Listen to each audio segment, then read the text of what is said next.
What's up guys, welcome back to another video. Today I wanted to share with you my change of direction progression for beginner volleyball players.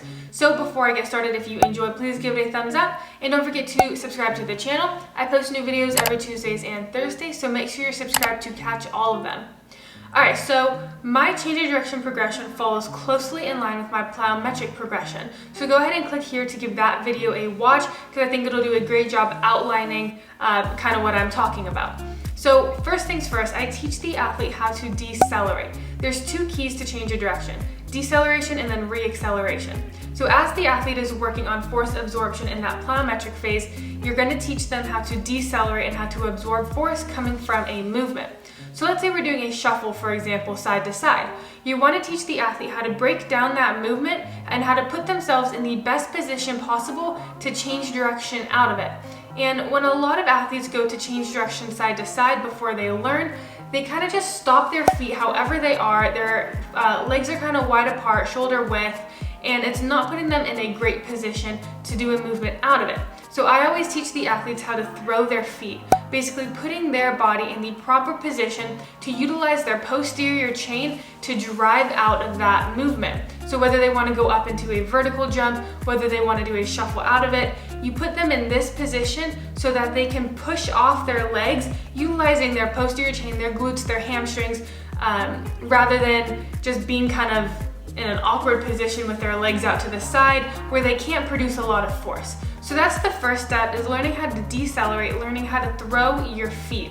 And when it comes to throwing your feet and moving out of this phase, you want to teach the athletes how to push off of their legs.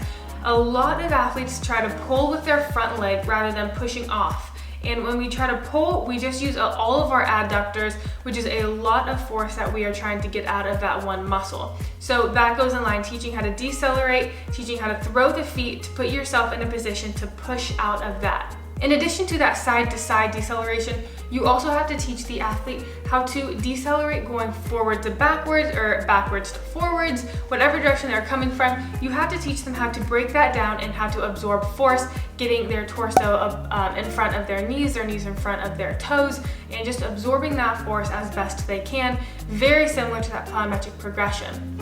The second part of this is going to be that decreasing ground contact time. So this is when I'll really start focusing more on that plyometrics. You want your ground contact time, so basically that time in between your eccentric and concentric phase, to be as fast as possible. And this is because the faster that phase is, the more energy we can use. When we absorb force, we store a lot of energy in our muscles and our tendons. So we want to be able to use that force before it dissipates from our body. The longer it takes to initiate the new movement, the less energy that we will have stored. It only lasts for so long, so we want to make sure we use it while we still can. And when I do more in-game situations with decreasing ground contact time, that's when we're going to be shuffling and then you quickly decelerate and reaccelerate. So you're not just breaking down the movement and holding it, but you break down and you get out of it. Or you shuffle and then you quickly try to get up into a vertical jump. Things of that nature where it's quick absorption, quick production. The third part of this is going to be power production. So it's not just about breaking down, it's not just about breaking down and get out, but it's about breaking down, getting out as best you can with as much power as you can. So you're going to break down that lateral shuffle and you're going to jump up as high as you can, because you want to jump as high as you can if you're trying to block or if you're trying to get to the other side when you change direction. You want to get out of there explosively with as much power. It's not just about getting out fast, but it's about getting out fast with as much force and power as possible. So when you're doing those plyometrics, working on that pure power capability, like you're doing like a seated box jump or a max distance broad jump, for example, that's when you're going to apply that similar force that into your change of direction drills. So what I like to do for this is sometimes I'll have the athletes do a movement holding a med ball with some resistance, and then you quickly drop the med ball and do it again. So for example, if we do a lateral shuffle to a vertical jump, we're going to do that entire thing holding a med ball. And then as soon as you're done with that, you're going to continue and you're going to do another rep of it without the med ball. So you have one exercise with that added resistance, and then immediately after it, you do not have any added resistance, which will allow you to jump higher and to use more force and more power. It's that post-activation potentiation idea. And then last but not least, we start to introduce some agility. So we take what we learned from the change of direction and we apply a reactive component to it. So I'll throw in some tennis balls, or the athlete will have to do something based on my call. So for example, they shuffle, I say go, they shuffle the other way, or they shuffle, I say go, and they do a vertical jump as high as they can. Anything where they're reacting to an action, that's going to be agility, and that is what games are like.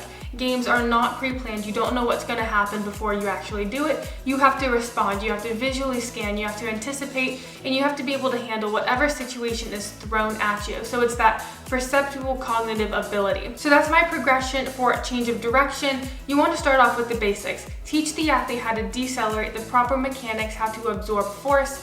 Then you want to work on that ground contact time after you decelerate, quickly getting out of it into the new direction. And then third of all, you want to do that with as most power as you can. You don't want to just decelerate and get out quickly, but you want to decelerate, get out quickly with as much power, separate yourself from the pack. And then, as I said at the very end, you'll throw in that agility component, take your change of direction training to the next level. So I hope this was helpful. If you enjoyed, please give it a thumbs up. Don't forget to subscribe to the channel. Check out our Instagram at powerlux_fitness and head over to our website, www.powerluxfitness.com. Thank you guys for watching, and I'll see you in the next one. Stay rad.